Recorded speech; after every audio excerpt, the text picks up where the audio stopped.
Hello dear, welcome you all once again here. जैसा कि आप जानते हैं हमारा चैनल जो कॉमर्स और अकाउंटेंसी से रिलेटेड सारे वीडियोस देते हैं, तो आज हम फिर एक इम्पोर्टेंट टॉपिक क्लास लेके आया हूँ। टॉपिक है लायबिलिटीज। बहुत महत्वपूर्ण टॉपिक है। लायबिलिटीज को हम लोग हिंदी में बोलते हैं दायित्व अथवा कर्ज या देयताएं। तो ये देयताएं क्या होती है, तो कह सकते हैं the amount which is payable to outsiders is called liabilities। अर्थात ऐसी कोई अमाउंट, ऐसी राशि जो किसी बिजनेस या मालिक के द्वारा किसी बाहरी व्यक्ति को दे या भुगतान करना होता है, तो उसे हम लायबिलिटीज अथवा दायित्व कहते हैं। आपको भुगतान करना है किसी बाहरी आउटसाइडर्स को।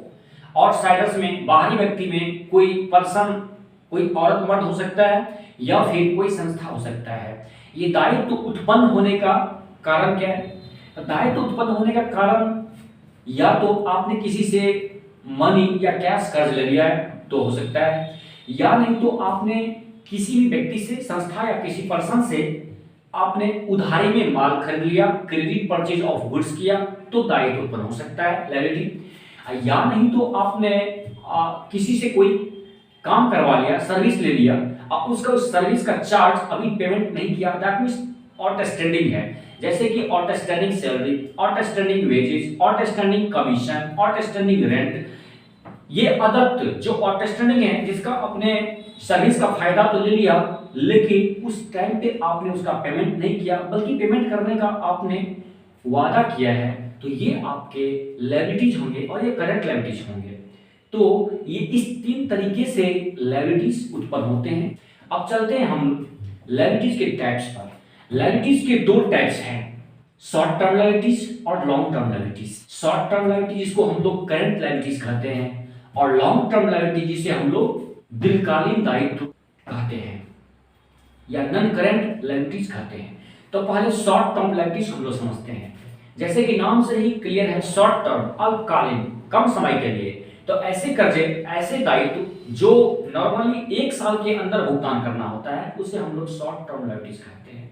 The liabilities which is payable normally under 12 months, that it is called short term liabilities और करंट लायबिलिटीज। एग्जांपल के लिए creditors, bills payables, bank overdraft, cash credits, ये इस तरीके के या आउटस्टैंडिंग एक्सपेंसेस जो भी होंगे, तो इस तरीके के जो लायबिलिटीज होंगे उसे हम शॉर्ट टर्म या करंट लायबिलिटीज समझेंगे। दूसरा जो है लॉन्ग टर्म लायबिलिटी, जिसे हम लोग नॉन करंट लायबिलिटीज बोलते हैं और हिंदी में दीर्घकालीन दायित्व या गैर चालू दायित्व बोलते हैं। वो क्या होता है?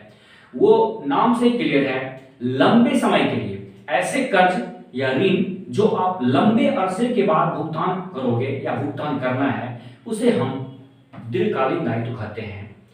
The liabilities which is payable generally after 3 or 4 or 5 years, that is called long term liabilities or non current liabilities। तो ये दीर्घकालीन दायित्व अर्थात नॉन करंट लायबिलिटी जो होता है, वो नॉर्मली 2 साल, 3 साल, 4 साल या 5 साल के बाद भुगतान करना होता है, इसलिए ये दीर्घकालीन दायित्व कहा जाता है। एग्जाम्पल के लिए जैसे कि डिवेंचर्स, कंपनी को जब एक्स्ट्रा पैसे की जरूरत पड़ जाती है, वो ऋण लेती है डिवेंचर के माध्यम से, तो डिवेंचर लॉन्ग टर्म लायबिलिटी होता है।